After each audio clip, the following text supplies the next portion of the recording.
May 23rd, 2021. This marked an important day for the Godot community. While the community is patiently waiting for the official 4.0 release, the GoGodot Game Jam officially started. And to my knowledge, it's one of the biggest Godot exclusive game jams ever created, with 179 submissions by the end of the jam. And out of those 179 submissions, I was one of them. Today I want to tell you the story on how I went from quitting a different game jam to creating a game that was adored by tons of people, and deciding to create a plan to not only improve the game, but eventually make a port for iOS and Android. This is the story of the development of Little Cherry's Tree. On May 17th, I was looking for a game jam that I could partake in, mostly because my college semester ended around this time, and after looking around, I decided to pick either two jams, the Genre Mash Jam or the GoGodot Jam. I ultimately decided to pick the Genre Mash Jam at first because I had a rough idea on what I wanted to do, and since it started a few days earlier. To be honest, I was really looking forward to this jam.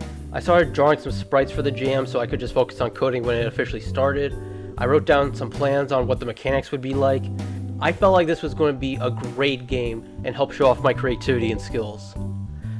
But unfortunately, when it came down to coding the mechanics, the whole project just fell apart. I won't get into the details on this project, since it's not really the central focus of this video, but I will say that I was planning on mixing the game with the rhythm genre, and having the player move around by timing their inputs to a certain beat, similar to Candace of Hyrule if you ever played that game. However, I could not get the rhythm mechanic to work after looking at tons of documentation and external resources.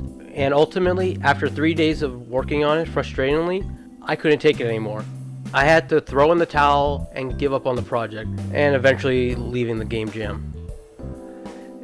It was honestly really hard for me to quit the project. All the planning and art and coding I was working on was all for nothing at that point. When I quit, I decided to draw some pixel art. I just had to get my mind off the project.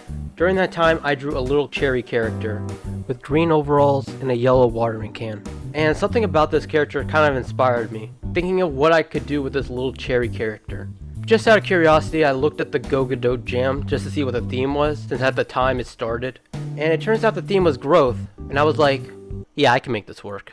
So my plan was to make an auto jumper. Just like how an auto runner has the player constantly running, you would just be constantly jumping with no way of stopping. Auto jumpers have existed in the past, but there is one big difference that I decided to do. You go through every platform.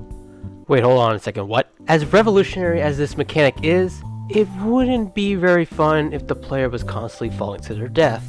Which is where the watering can comes in. By pressing the spacebar, you would be able to shoot a water droplet downwards. If the water drop would touch a platform, not only would the platform blossom, but you would now be able to jump on it. You would also get a little boost upwards. This could be done up to 3 times before having to land on another platform and refill your watering can. Unlike my last project, the idea seemed pretty manageable.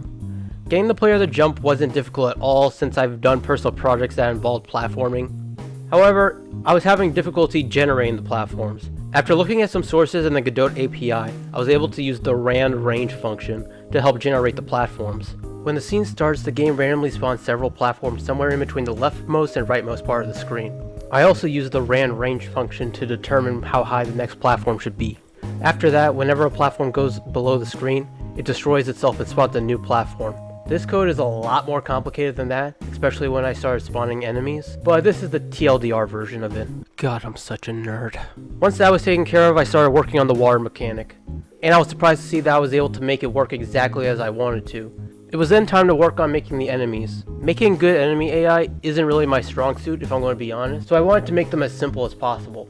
I settled on 2 types of enemies for the jam. The first one was a blue bird that would move across the screen blocking your way. If you touched the bird, you would die. However, if you were able to shoot it with the water, then it would fall off screen and die instead. The second enemy would actually be a spike ball that was based off of those weird spike ball things that fell off trees. They wouldn't move around, however, you couldn't kill them. There was a third enemy I was planning on adding, but I didn't have time to implement it during the jam and scrapped it for later. Their AI was straightforward since I didn't have to worry about player position. However, generating the enemies was a nightmare to code, and is hands down the roughest code that's in the game. But I was able to get it done after a full day of tweaking. With the hard stuff out of the way, it was time to add the fancy elements into the game, such as adding a HUD, tree scrolling, and sound effects. The latter of which came from this sexy man's voice over here. I was planning on using a sound effects generator like SFXR or Chiptune, but this might be a hot take, but I absolutely hate those programs. So I decided to just record a bunch of noises and Frankenstein them together.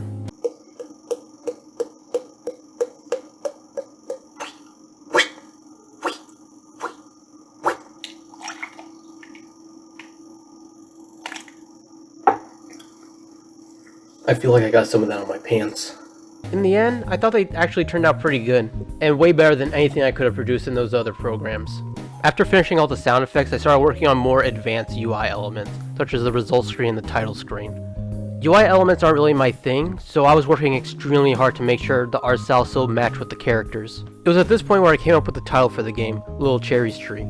I figured it was a simple title that told you exactly what you needed to know about the game, being a little cherry climbing up a tree.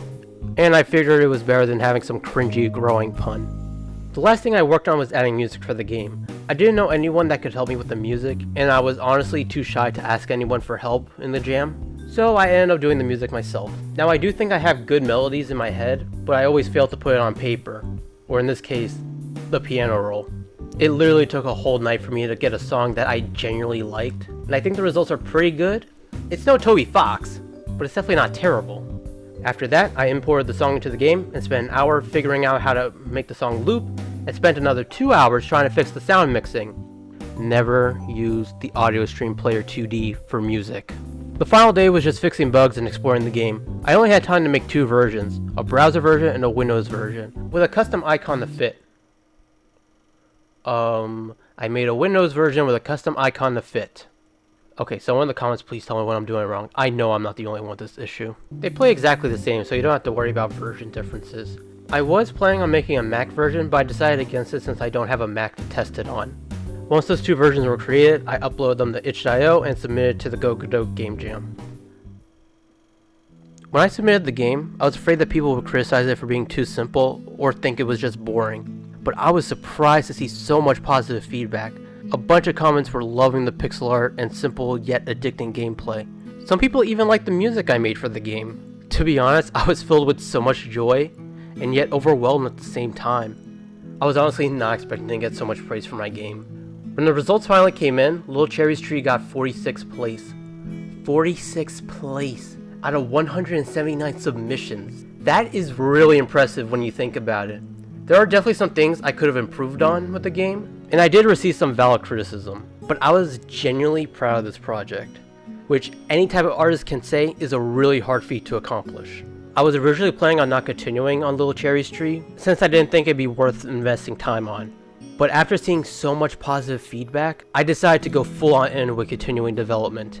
I have just finished the roadmap for things I plan on working on for Little Cherry's Tree. First, I'm going to be fixing the issues that people had with the original build. Even though I received a lot of positive feedback, I could admit that there are things that need to be tweaked and should have been there from the beginning. I will then be adding more features that I wanted to add to the original game but just didn't have time to. Once that's all done and polished, I will then be creating the highly requested mobile ports, first for Android then iOS. I am definitely looking forward to working on Little Cherry's Tree, and I hope you will join me for the ride. The link to the game is in the description if you wanted to try it out. If you enjoyed the video, please leave a like and subscribe to the channel. This is literally a new channel, so any type of support is greatly appreciated. Also follow Acro Projects on Twitter. With that all being said, take care, comb your hair, and I'll see you guys later.